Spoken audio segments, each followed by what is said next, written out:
Hello, beautiful children. It's so wonderful to see you again in my mind's eye. This week's Parsha is the fifth Parsha in the second book of the Torah called Shemot, and our Parsha is called Yitro. Are we ready to roll back the time and do it together? Let's go for it. Rolling back the time and one more, rolling back the time and one more, rolling back the time and thinking and thinking and thinking. I've got my t-shirt on. Okay, so this week's Parsha is extremely important. There's something with a number 10 in it, and let's see if you're going to discover what that number 10 is. So to begin with, we've had this wonderful exodus, leaving Egypt. The Bnei Israel are free. The Egyptians, even though they came after them at Yam Suf, the river split for them, the sea split for them, and they were saved. The Egyptians were not saved. And somebody living in Midian gets to hear about all of this, and he's quite an important person. And yes, you've guessed it, the name of this Parsha, Yitro. He's got many names, but one of his names is Yitro. And he is a Midianite priest, but he's also the father-in-law of Moshe, Rabbeinu of Moshe, the leader.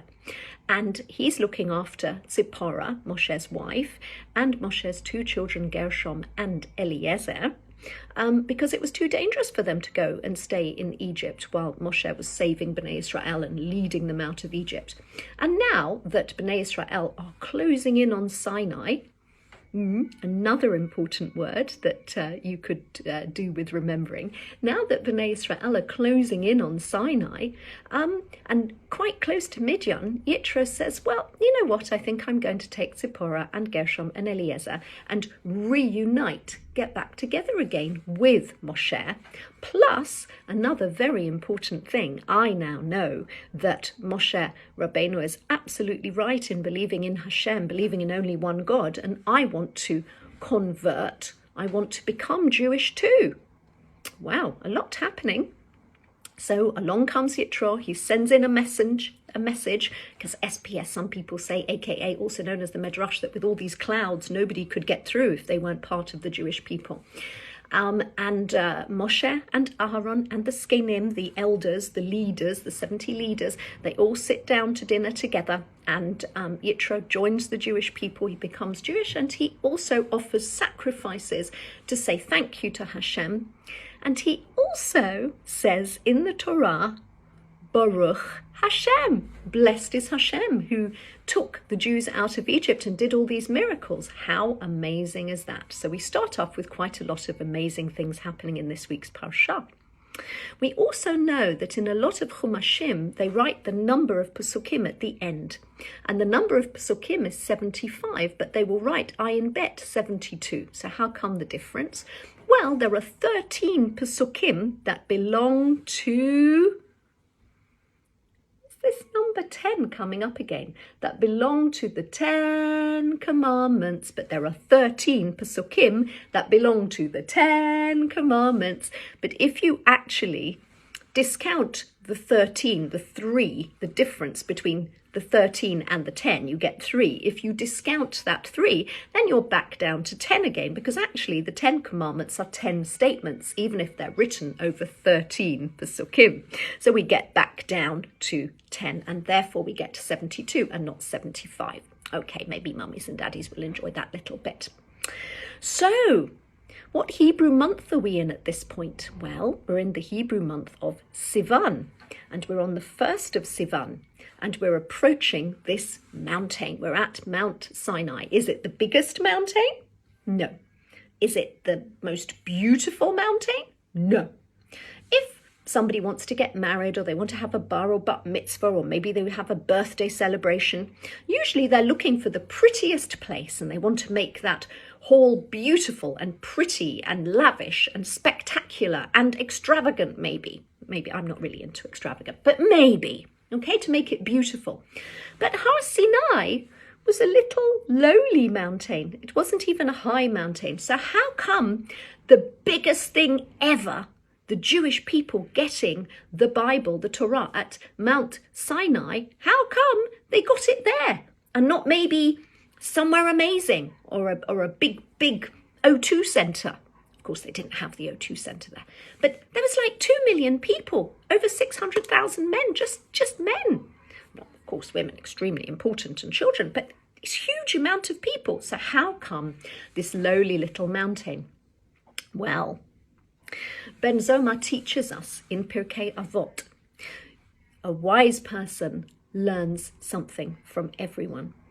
And what can we learn from this little Har Sinai that Hashem chose? We can learn humility. We can learn to be humble. Moshe was the greatest prophet. How come Hashem gave the Bnei Yisrael the Torah in Moshe's time? Why not Avram Avinu's time, or Noah's time, or Yaakov's time, or Yitzchak's time? They were all tzaddikim. They were all good people in their generation. And the answer is because we had to wait for there to be enough Jewish people for it to be given to. And also because Moshe was the greatest prophet. He was the most humble prophet, and therefore it was extremely fitting that it was given to him. He wasn't someone shouting about, Baruch haba, ich bin da, hello, here I am, I'm wonderful, everybody look at me, I'm so amazing. No, that wasn't the right person to be the leader at the time, and it wouldn't have been the right mountain if it was too fussy. So Hashem chose the most beautiful, special mountain. So, okay, so the 1st of Sivan, the mountain is chosen, Bnei Israel reach Har Sinai, and then they're given different things every day in preparation. And on the 4th day of Sivan is the big boundary that Bnei Israel are not allowed to cross this boundary, and they may not go beyond it. And they're very good. They're told to wash themselves, get ready, all sorts of preparations for the Torah. And we also understand, SPS some people say, aka also known as the Medrash, that actually when it's time to give the Torah, Hashem actually lifts the mountain, which is full of smoke and fire and thunder and the voice of the shofar. Do, do, do, do, do. It must have been an incredible sight. SPS some people say, aka also known as the Medrash, that Hashem actually lifts this mountain, that this mountain, which is full of rock, actually becomes like a crystal. If you see a crystal is something, well, it's not glass, but it looks like it. So you can see through it. You can see through it. And the Bnei Israel, wow, what a wondrous sight. They could see all the way through mountain, all the way up to the Shamayim, all the way up to the heavens. Okay, so it's time for the Torah. But the Bnei Israel are only human beings. And SPS, some people say, aka also known as the Medrash, that Hashem actually gives the first 2 of the, how many commandments are there? The 10 commandments. But it's too much for the Bnei Israel. Their beautiful little neshamot go out, they go back in, they go out, they go back in. It's too much. So only 2 of the Aseret HaDibrot are actually said by Hashem. The rest, Moshe beautifully gives the rest of the 10 commandments.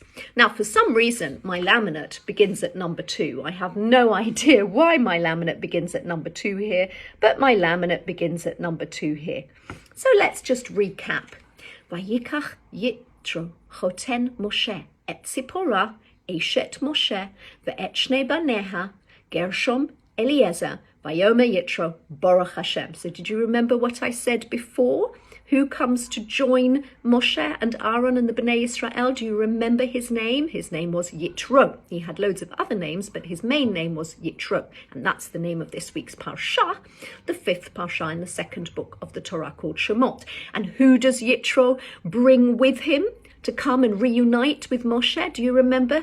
Moshe's wife is called Tzipora. She had beautiful dark skin. And who else came with them? Moshe and Tzipporah's 2 sons, Gershom, ki ger hayisi, I was a ger, I was a stranger, Moshe says, in a strange land, Gershom, and Eliezer, because Hashem saved me when he didn't do the he didn't do the Brit on Eliezer, but then Tzipporah did the Brit on Eliezer, and Eliezer, because Hashem had saved him, had saved Moshe. Okay, so v'shoftu et ha'am b'chol et. Yitro sees what's going on. I don't know if you can see. Can you see there's quite a few people? Yeah, a few trees in the desert and quite a few people. Well, Yitro's saying, I really think, Moshe, you need to delegate. That's a very important lesson being learnt in this week's Parsha. Please delegate. What does that mean, delegate? What do you mean, delegate? Well, I can see all these people all day long standing in a line, and Moshe, it's you that has to sort out their problems. Surely you can delegate, get your skenim, get your leaders to intervene and also take on some responsibility. Responsibility, 6 syllables. You know, be in charge. You don't have to do everything yourself. Sometimes we like to be perfectionists. We like to do everything ourselves, but sometimes it's much better if we include other people and other people can help us on our mission. And Yitro suggests this to Moshe, and Moshe says, oh, that's really quite a nice idea, but before I enforce that, I think I'm going to ask Hashem, and Hashem gives the thumbs up and says, yes, that's a very good idea. Not that Hashem has thumbs, but you know what I mean. It's a very good idea, Yitro. You should definitely do that. And so he does. Judges for thousands, judges for hundreds, judges for 50s, judges for 10s, and they can sort everything out. And then there aren't all these winding queues going round and round and round and round and round and round and round and round and round the camp for nothing. Okay, first of the 10 commandments. Anochi Hashem Elokecha. We've got the thunder, we've got the lightning, we've got the shofar, we've got the noise. First of all the 10 commandments, I am the Lord your God who took you out of Egypt. If you don't believe in me, if you don't believe in the one God, if you haven't got faith and you haven't got trust, where will you be? The beautiful thing about the Jewish people is that we do believe that there is one God, Hashem, who took us out of Egypt and in whom we place our trust and our faith. Okay, so we've learnt the 1st of Sivan they got to the mountain. They have 5 days to prepare for Matan Torah. The 4th day of Sivan, they have a border around the mountain. V'chabsu simlotam, they clean their clothes. Kol hanogea bahar mot yumat. Anybody who touches the mountain, big trouble. Don't touch the mountain. They didn't touch the mountain. On the 6th day of Sivan, again, thunder, lightning, smoky fire, the sound of the shofar. And we've already discussed that the 1st and the 2nd commandment, the neshamot, go in and out because Hashem is giving it. So I am Hashem, your God. I hope you can see that in full. I am Hashem, your God. Next one is going to be Lo yelecha Elohim acherim al panai. You shall have no other gods but me. Okay, well, we've just done that I am Hashem, your God. So what do you mean you shall have no other gods but me? We know there's only one Hashem. But maybe you could say, well, today's such a nice day and the sky is clear. So I think I'm going to believe that Hashem is here in the sky. So I'm going to believe in the sky, a clear sky God. Because they did in those days. Or, oh, today is sunny, there's sun in the sky, so I'm going to believe in the sun god. Oh, the ice and snow god is here. Today is snowing, so maybe I'll believe in the snow god. Oh, the rain god is here, so maybe today I can believe in the rain god. Well, children, as you know, it's not snowing every day, it's not raining every day, it's not clear every day, it's not sunny every day, it's not hazy every day. There's only one Hashem. Hooray! So, you shall have no other God. Okay, all clear. And again, the neshamot go out of their bodies, in their bodies, out their bodies.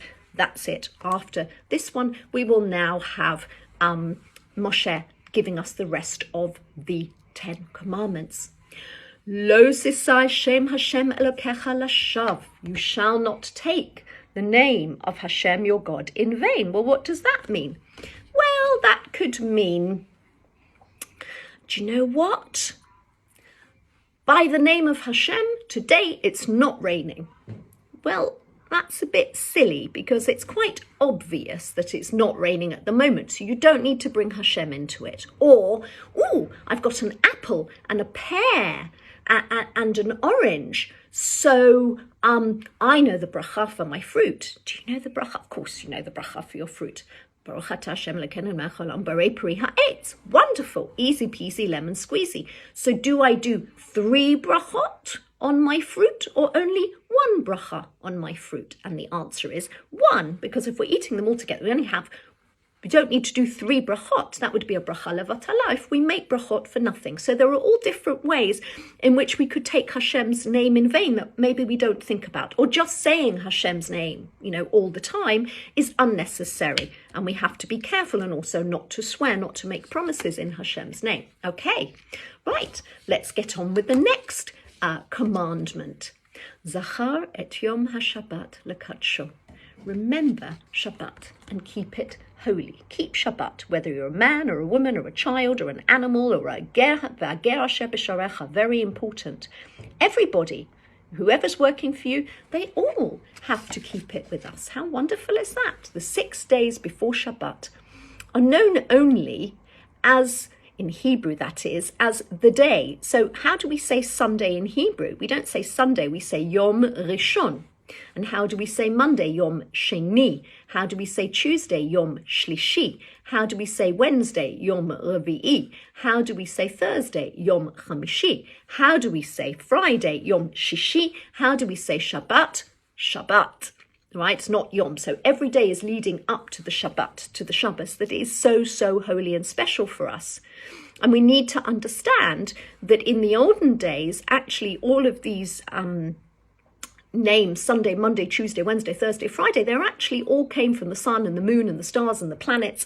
So they're giving credence, belief to, yes, they're very important things, but they're not Hashem. So we need to put that into perspective and realize that the most important thing is Hashem and our Shabbat. And so our days leading up to it are days that are leading up to Shabbat. Although I hope we all have fun doing important learning and schoolwork and homework during the week, which makes us get much better in our studies and improve and work and make money and all the things that we have to do. And then we rest on Shabbat. We do not work on Shabbat. Okay, next one, very important. Kabet et avicha ve'et imecha. We have to respect our mummies and daddies. Of course, we love them. We respect our mummies and daddies. Leman yarichun yamecha al ha'adama. We honor our mummies and daddies. They do everything for us unconditionally.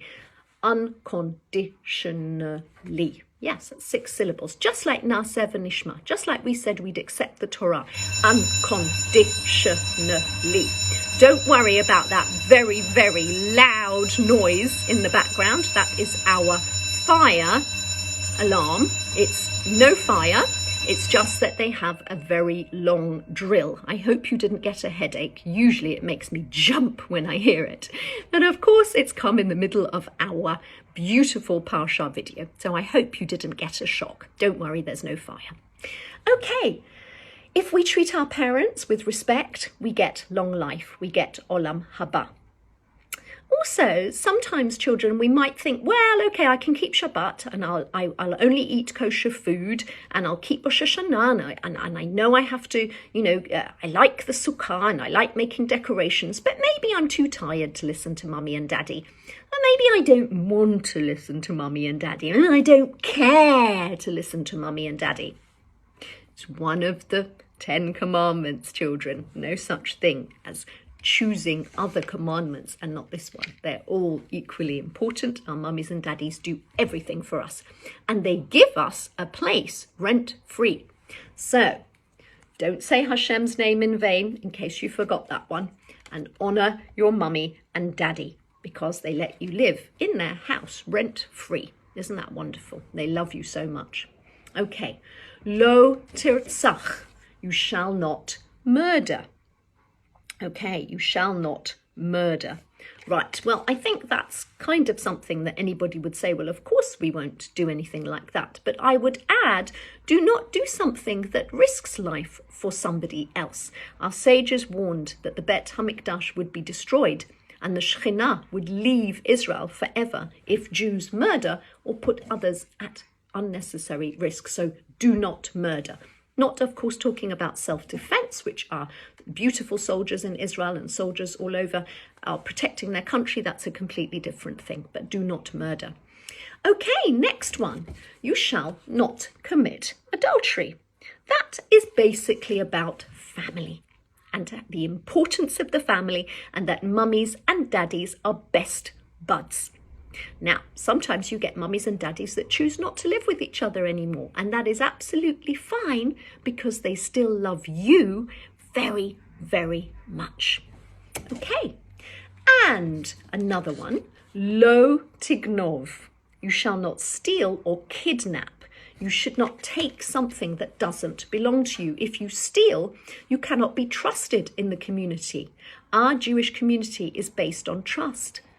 If I steal something, chas v'sholom, if I steal something from somebody else, then I don't believe in my community. I don't belong in my community. So we must not steal or kidnap or take something that doesn't belong to us.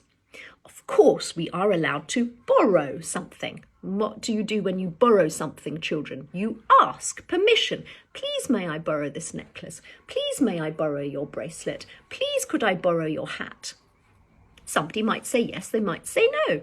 But that's different. That's borrowing, that's asking permission to use something and give it back. That's not stealing. Okay, very good. Right, and one more. Lo sanerecha eid sheker. Do not bear false witness to your neighbour. Well, you know what? You could be a really good person and you could really, really, really like your friend very much in class. But the teacher may need to ask you a question about one of your friends. I'm not saying they would, but they could. And if they do, you need to answer truthfully. You can't say, no, somebody else did it, because you don't want to get your friend in trouble. You need to tell the truth. And if you're not sure what to do, you ask your teachers or your mummies and daddies, and they will always give you the right advice. Hashem will turn away from Israel if we lie. We could have no rain, we could have droughts, we could have famine. We need to be truthful, and we need always to tell the truth. We cannot cause trouble for someone because we like them or don't like them. So we have to be very, very careful what we say, to always be honest. And if you're in doubt, ask your mummies and daddies, ask your teacher, because sometimes you don't want to get your friend into trouble, which is absolutely right. Sometimes you really shouldn't get your friends into trouble if it's nothing. But if you're not sure and somebody has done something that has hurt your feelings or has hurt somebody else's feelings, then you need to be honest. Okay, lo tachmod beit re'echa. Do not want something that your friend or neighbour has. Oh, they got a nicer kitchen. Oh, he's got a special Action Man toy. I want that. Oh, she's got a fabulous basketball that she plays, but I don't have a basketball like that. Oh, he's got an incredible Lego set.